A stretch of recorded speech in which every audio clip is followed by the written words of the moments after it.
Bom, eu gostaria de chamar agora a nossa terceira personagem. Ela é estilista e mãe da Nina, de 6 anos. E eu a conheci quando ela participou de uma matéria que a gente fez na Cláudia Filhos sobre autismo. Eu devo confessar que eu sabia muito pouco sobre o assunto e que ela deu uma verdadeira aula para a gente. Mais do que a mãe de uma criança com necessidades especiais, ela é uma mulher como todas nós, que batalha, quer produzir, encontrar com os amigos, levar uma vida plena e feliz e que em nenhum momento se esconde atrás da condição da filha para se acomodar. Um jeito positivo e aberto de encarar a vida que pode inspirar muita gente. Por gentileza, suba ao palco e divida um pouco seu modo de enxergar a vida, Andréia Ribeiro.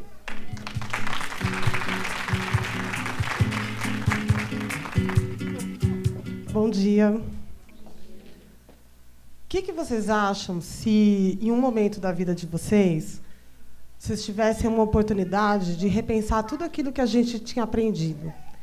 Que a gente tinha aprendido como ser o correto, a gente ter a chance de repensar nosso trabalho, ter a chance de repensar nossos valores. Eu tive essa chance. Eu tive uma filha autista. Eu vivia para trabalhar. Assim, o que eu me imaginava como uma pessoa feliz e bem-sucedida aos 37 anos era a minha empresa muito maior do que ela é, eu podendo viajar todo final de semana. Eu tinha um casamento super bacana e eu nunca podia imaginar uma criança dentro de casa. Assim, eu não tinha essa possibilidade. E quando eu estava perto dos 30 anos, de repente assim, me veio essa vontade. Eu falei, tá, então eu vou ter um filho. Aí resolvi engravidar. Tive a Nina nasceu, foi tudo tranquilo. Eu era tão inexperiente que eu lembro assim de chegar em casa com ela e falar para o meu marido assim, nossa, e agora? O que a gente faz com ela? E aí eu voltei a trabalhar e a cada dia que passava, que eu percebia que aquela vida que eu tinha antes estava mais distante de mim. Cada dia que eu tentava mais resgatar aquilo, eu não conseguia mais. E que, na verdade, o que eu não sabia é que aquela eu não ia ter mais. Eu ia ter uma nova vida, porque todos vocês que são mães sabem que tudo muda, né? A Lina começou a crescer, ela tinha um desenvolvimento assim, um pouco estranho, ela era uma criança muito nervosa, ela não repetia as coisas, ela não falava, não pegava as coisas com a mão. E a gente foi assim achando que tinha alguma coisa estranha ali, alguma coisa que talvez não estivesse batendo, mas a gente não tinha a mínima ideia do que seria.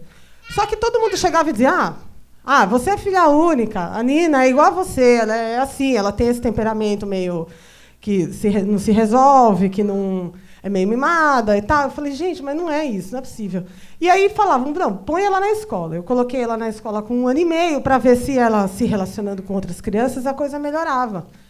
Quando chegou no final do 1º ano dela na escola, ela estava perto dos 2 anos, eles me chamaram e falaram, olha, tem alguma coisa que, assim, ela não pega as coisas com a mão, ela não repete as coisas que as outras crianças fazem, ela não come com talher, ela não come com a mão também, ela só toma o leite na mamadeira. Enfim, ela tinha um atraso. E aí eles falaram... E outra, ela arranca todas as plantas da escola. Dá uma olhada no jardim, não tinha nada. Nada, nenhuma planta. Hoje eu entendo tudo isso. Então, eu levei ela em vários médicos. Eu não tinha a mínima ideia com o que eu estava tratando. E aí, nessa da gente levar em vários médicos, eu vi diagnósticos muito diferentes do que era o diagnóstico dela final. E isso é uma coisa... Acho que de tudo que eu vou falar aqui, isso é o mais importante. Que o diagnóstico precoce de autismo e correto é fundamental para um tratamento bacana desde cedo.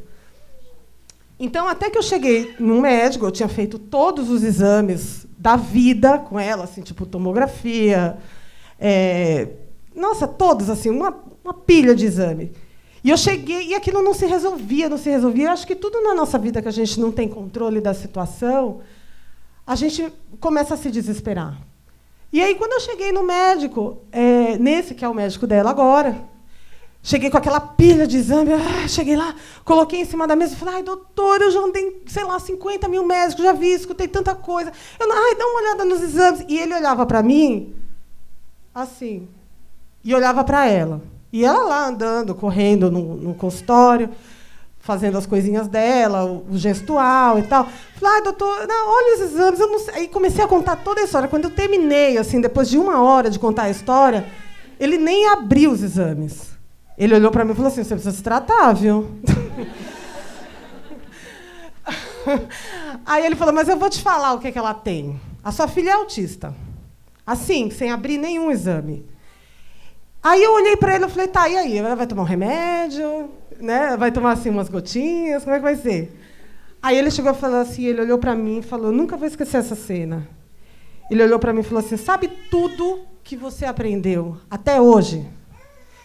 Vai começar do zero.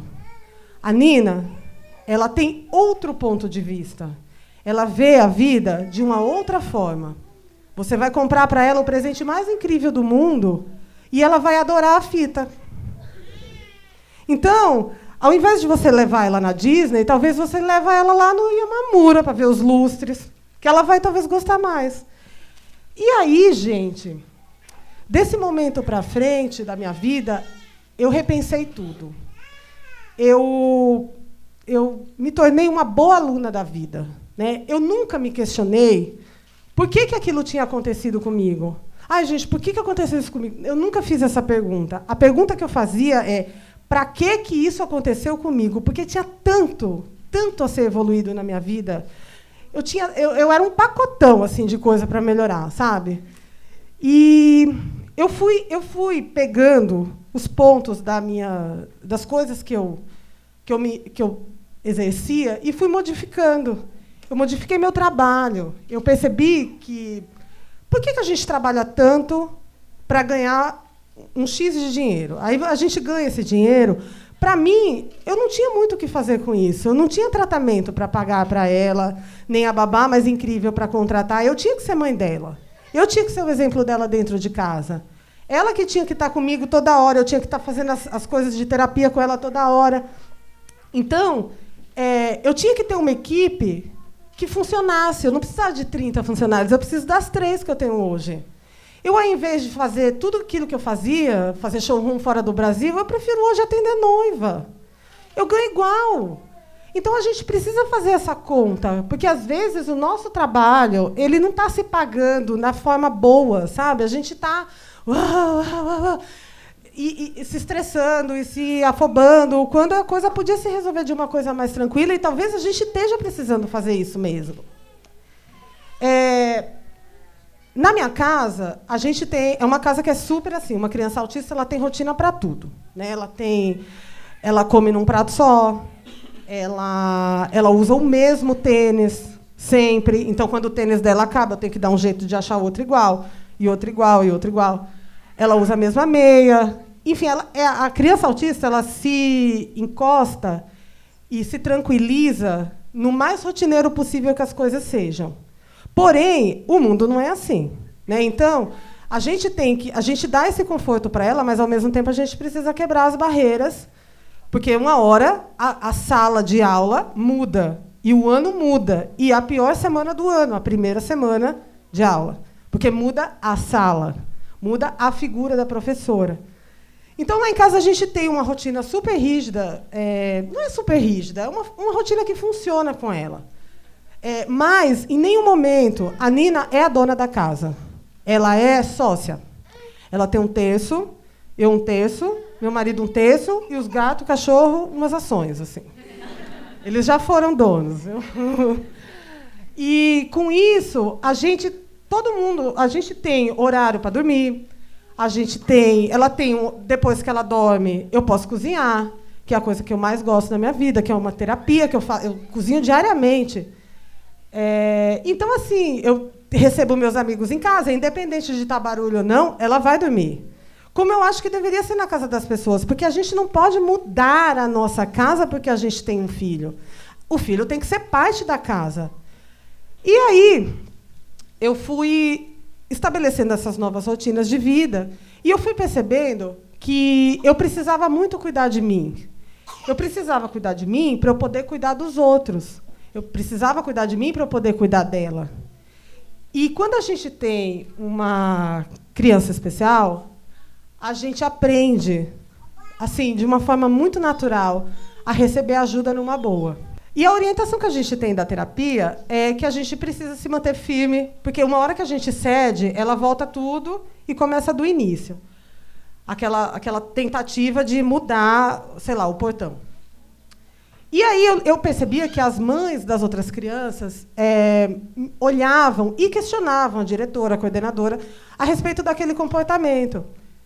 E aí eu comecei a chegar nas reuniões de turma e eu pedia para falar. Eu falava, gente, eu posso falar um pouquinho? E cada reunião de turma eu falava assim, uns 5 minutinhos sobre autismo. E olha, eu vou dizer uma coisa para vocês. No dia que você abre a condição ou um problema que você tem na sua vida, se uma pessoa disser que ela não vai te ajudar, é uma coisa praticamente impossível de se acontecer. Na hora que uma pessoa passa, a criança está lá girando no chão, aí a pessoa passa e fala, nossa, é birrenta.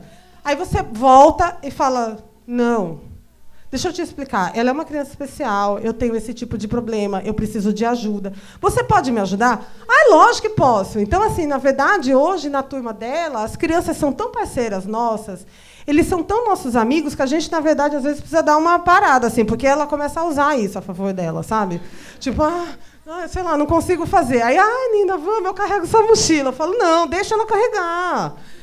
Então, tem isso, sabe? Então, a gente recebe mesmo muita ajuda. Um dia eu estava com ela no avião, eu viajo com ela desde pequenininha de avião, mas sempre a mesma viagem. Meus pais são de Recife, então eu sempre viajo com ela no mesmo horário, no mesmo avião da Gol laranja, e sem escala, pelo amor de Deus. Se tiver escala, ela tem que descer. Aí, um dia eu estava no avião, viajando, eu estava sozinha com ela. E quando chegou, tem aquela coisa que o pessoal levanta e tal, para sair, né? E aí ela começou a dar um escândalo, mas um escândalo daqueles assim que o avião tremia, porque ela queria sair na frente dos outros.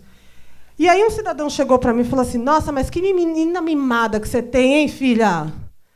Aí eu olhei para ele e falei assim, deixa eu te falar uma coisa. Ela é uma criança especial. Ela está fazendo isso, e expliquei um pouco aqui do que eu falei com vocês. E ele olhou para mim e falou assim, pelo amor de Deus, me perdoa. Pelo amor de Deus, eu não tinha ideia da grosseria que eu fiz com você agora. Eu vou te ajudar, vou pegar suas malas, vou com você até lá, até a gente sair do aeroporto e tal. Depois eu descobri que ele era um apresentador de TV. Meu pai falou, ele apresenta não sei o quê. Eu falei, não, ok. Ele é ótimo. Então, eu acho muito importante a gente ter essas coisas, sabe, gente? É possível a gente conseguir as coisas. E eu fazia essa viagem com ela 2 vezes por ano, e era sempre a mesma coisa. E esse ano a gente resolveu dar um passo além, a gente resolveu viajar com ela para outro lugar. E aí a gente ficou assim, esperando ela ter uma certa maturidade, até a gente conseguir fazer isso. A gente foi para Buenos Aires com ela agora nas férias, e foi um processo. A gente fotografou tudo pelo Google Maps, tipo a frente da casa, a maçaneta da porta. A gente levou na nossa mala coisas da nossa casa para colocar no apartamento que a gente alugou lá, que era parecido com o nosso daqui. E eu ligava para o dono do apartamento e falava, a maçaneta é a mesma, né?